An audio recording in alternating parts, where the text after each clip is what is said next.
Doncs ja està. Benvinguts i benvingudes a una sessió més de les jornades de cooperativisme. Avui tenim un tema un poc diferent. Fins ara havíem fet coses més teòriques, que era economia social un poc, que representava l'economia social en temps de crisi. També havíem parlat un poc a nivell històric d'economia social. Hem tingut també experiències concretes de gent que ha vingut a explicar-nos els seus projectes, de com van i tal. I avui començarem ja amb el taller de com muntar una cooperativa. La primera sessió, que és la d'avui, que ens fa Iñaki, és més sobre les preguntes que ens hem de fer abans de poder engegar el projecte, sobre nosaltres, sobre el context en què s'inserirà el projecte, etc. I la segona sessió sí que serà ja, una vegada hem decidit tirar endavant aquest projecte, quines ferramentes hem d'utilitzar i els passos que s'han de fer. Iñaki és professor de secundària i porta el blog Rock and Fall, on té molts materials sobre el tema de formació i orientació laboral. I, bueno, ja us deixaré... una coseta. Us he deixat fer ahir el programa del nou trimestre del Casal i us aconselle que sempre abans de vindre a qualsevol acte confirmeu en el blog si encara continua vigent, perquè a vegades, sobretot ara que hi ha un context de mobilitzacions i tal, i a vegades que igual algunes coses poden canviar. Molt bé. Benvinguts i benvingudes. Em diuen Iñaki, d'acord? Iñaki Martín. Jo soc professor de secundària, de cicles formatius. I dono el mòdul de formació i orientació laboral. No sé si algú ha passat per els cicles formatius, no? És el mòdul Maria de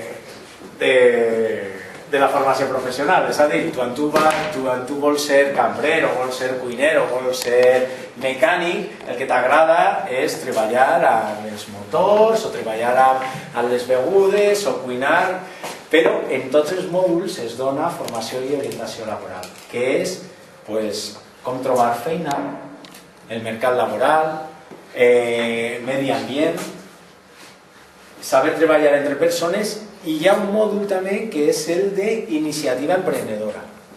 És a dir, com muntar empreses. Per exemple, si jo este any estic a Vinaròs i estic en sanitària, doncs jo els ensenyo com muntar una empresa relacionada amb l'àmbit sanitari. Per exemple, una empresa de dietètica. D'acord? Per a que vegeu quin és el meu... Jo no he estat sempre com a docent, jo vinc del món de l'empresa privada, vaig eixir escaparrada ja del món del taulell i ara me dona la sensació que eixiré també escaparrada del món de la docència, o sigui que qualsevol cosa és possible. Què anem a fer avui? És molt senzill. Vosaltres, quan parlem de muntar una empresa, què vos acudís al cap? Què penseu? Que és... Complicat. Complicat, molt bé. Molt complicat, no? Per què? Paperassa. Perfecte. Què més? Impostos. Molt bé. Què més? Falta de capital. Falta de capital. Perfecte. Aportes i giralla, no? Falta de capital. Molt bé. Això és... Molt bé. Doncs si jo ara vos dic que tot això que dieu teniu tota la raó, però és la part més xicoteta per a muntar una empresa. La paperassa te costa no res. Per això estan les gestories. I si tu te vas a la Càmera de Comerç, te vas al punt d'informació i te la fan. Els diners, això està fotut, sigue com sigue. Però pots tindre un projecte més o menys xicotet, d'acord? I complicat teniu tots la raó. Està complicat perquè el mercat està molt complicat, val? Però hi ha una cosa que ens oblidem. Tot això que dieu és el que nosaltres entenem com el pla d'empresa. Què és un pla d'empresa? Un pla d'empresa on tu fiques, és un document que tu fiques. Què vaig a fer? Amb quines persones? Com ho vaig a fer? Com vaig a traure els diners? Tot això. Però hi ha una qüestió molt important, que és la idea. Teniu una idea per a muntar una empresa? Sí, heu reflexionat molt sobre la idea, sobre... Sí? I què heu pensat? Tan sols la idea o hi ha més coses que heu tingut en compte? Per exemple...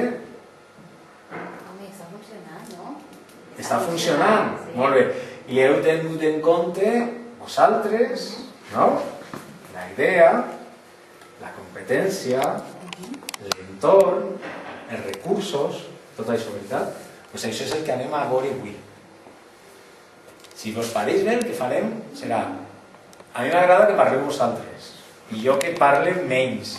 El que vos proposo és el següent. Anem a traure entre tots, com són poquets, podem fer-ho 10 minuts, 5 minuts, anem a ficar una idea sobre la taula. I aquesta idea, el que anem a fer-li avui és passar-la per una trituradora de 20 preguntes. Són 20 preguntes que ens hem de fer abans de ficar-nos ja en aquesta paperassa, en aquesta complicació, en aquests diners. D'acord? I aleshores, avui farem això i el pròxim dia ja, amb aquesta idea, si ha passat aquestes 20 preguntes, el pròxim dia ja tractem com muntar una cooperativa. És a dir, el número de socis que necessites, tot això. Val? El pròxim dia, més paperassa, més complicació, però avui el que m'agradaria treballar amb vosaltres és el tema de la idea. Vale?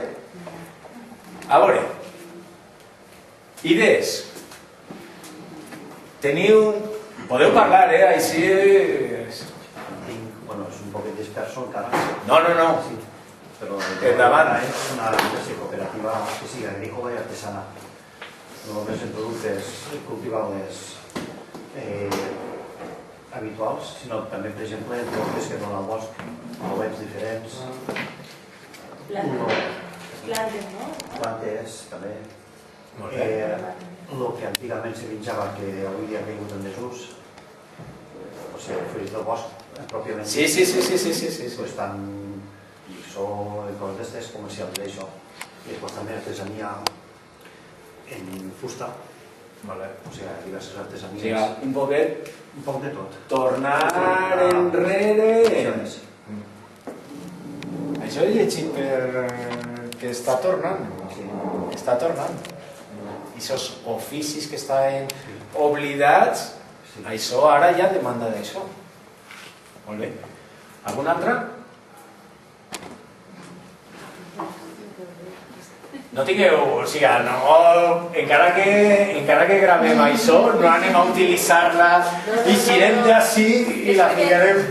La meva idea Sí. porta 3 anys funcionant. Pues, I ara, però és fenomen. que ara estem en el punt de que no és viablement econòmic per qüestions d'impostos de tal com la vam muntar i ens estem plantejant passar a ser cooperativa a veure si és més factible. Vosaltres vau començar com a... Jo vaig començar fa 3 anys en un bar espai sociocultural a Morella, recuperar una antiga nevera medieval que estava abandonada al poble i entonces pues, la part de bar perquè econòmicament pues, sostingués el projecte, però a part pues, tenim productes ecològics, productes de comerç just, fem xarles, fem música en directe, fem exposicions, fem sensibilització, tal, un recollector infantil, consulta de llibres, aquest era el projecte. Què passa? Que la manera legal de constituir-ho no tenim ni idea, jo soc educadora social, m'ho company també, vam arribar al poble, mon pare ens va dir pues, aneu a fer gestoria que és la meua, pim, i aquella persona pues, no tenia la mateixa idea que nosaltres i no ens va informar de res, va dir, vale, pues vosotros autónomos, SC. Entonces nos vam fer 2 autònoms, vam constituir una SC, de Societat Civil o Comú, no me'n recordo ja. I durant aquests primers anys hem tingut un descompte per ser menors de 30 anys de la quota d'autònoms i entonces encara aguantàvem. Però enguany, s'ha passat els 3 anys, ens han llevat el descompte i ara paguem 600 euros al mes d'autònomos, entre 300 ell i 300 jo. I no és viable. Perquè el negoci va molt bé. De fet, des que vam començar ara tenim més gent, és més sòlid, podem fer més activitats, estem molt a gust, la gent del poble ens ha respost molt bé, però els impostos ens estan menjant i no sabem què fer. Entonces ens estem plantejant potser si fos cooperativa, fem una associació... Per ahí van els tirs. Això sí que se pot parlar. Això ho parlaríem la setmana que ve. La setmana que ve que sí que ens